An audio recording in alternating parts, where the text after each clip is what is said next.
వేకా jewellers వెలలేని Vaibhogam తరుగులేని నమ్మకం. ఇప్పుడు మన కాకినాడలో డిసెంబర్ 5న ఘనంగా ప్రారంభం కాబోతోంది. గోల్డ్ అండ్ డైమండ్ ఆభరణాల వేదిక. వైసీపీని కేసులు వెంటాడుతున్నాయి. అధికారంలో ఉన్న సమయంలో అసభ్య పదజాలాలతో ప్రతిపక్ష నేతలపై, మహిళలపై చేసిన పోస్టుల ఆధారంగా ఏపీ పోలీసులు అరెస్టులు చేస్తున్నారు. ఇప్పటికే చాలా మంది అరెస్ట్ అయ్యారు. ఇంకా రాష్ట్ర ఫ్యాన్ పార్టీ, సోషల్ మీడియా కార్యకర్తలతో పాటు వైసీపీ నాయకులపై ఫిర్యాదులు వెలువెత్తుతున్నాయి. కడప జిల్లా వ్యాప్తంగా వైసీపీకి చెందిన సోషల్ మీడియా కన్వీనర్లకు పోలీసులు 41A కింద నోటీసులు జారీ చేశారు. నోటీసులు అందిన వారి జాబితాలో Kadapa MP YS Avinash Reddy, PA Raghava Reddy కూడా ఉన్నారు. నోటీసులు అందిన వారు విచారణకు హాజరు కావాలని కోరినట్టుగా సమాచారం. తాజాగా వైసీపీ ఫైర్ బ్రాండ్ మాజీ మంత్రిపై విశాఖకు చెందిన లా విద్యార్థిని సత్యాల అంజనప్రియ ఫిర్యాదు చేయటం ఇప్పుడు సంచలనంగా మారింది.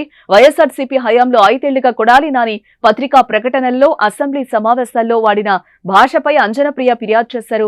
అధికారిక కార్యక్రమాల్లో తెలుగుదేశం పార్టీ జాతీయ అధ్యక్షుడు, ప్రస్తుత ముఖ్యమంత్రి నారా చంద్రబాబు నాయుడు, టీడీపీ జాతీయ ప్రధాన కార్యదర్శి నారా లోకేష్ పై అవమానకరమైన రీతిలో అసభ్య పదజాలం ఉపయోగించారని, దుర్భాషలాడుతూ వ్యక్తిగత దూషణలకు పాల్పడ్డారంటూ ఆమె ఫిర్యాదులో పేర్కొన్నారు. కొడాలి నాని వ్యాఖ్యలు వారి పరువు నష్టం కలిగించడమే కాకుండా సామాజిక మాధ్యమాల ద్వారా వారి వ్యక్తిగత గౌరవాన్ని, కుటుంబ ప్రతిష్టను దెబ్బతీశాయని ఫిర్యాదులో తెలిపారు. ఒక మహిళగా, లా విద్యార్థిగా ఇటువంటి అసభ్య పదజాలం వినడం, చూడటం నాకు చాలా బాధ కలిగించిందన్నారు. ఇది సమాజంలో యువతపై ప్రతికూల ప్రభావం చూపించడమే కాకుండా ప్రజాస్వామ్య విలువలకు హానికరంగా ఉంటుందన్నారు.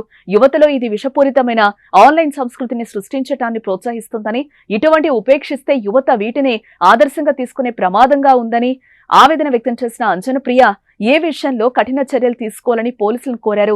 బహిరంగ వేదికలపై దూషించే పదజాలం, అవమానకరమైన వ్యాఖ్యలను మరెవరూ ఉపయోగించకుండా కొడాలి నానిపై అత్యవసర చర్యలు తీసుకోవాలని తెలిపింది. ఆమె ఫిర్యాదు మేరకు కొడాలిపై పోలీసులు కేసు నమోదు చేశారు.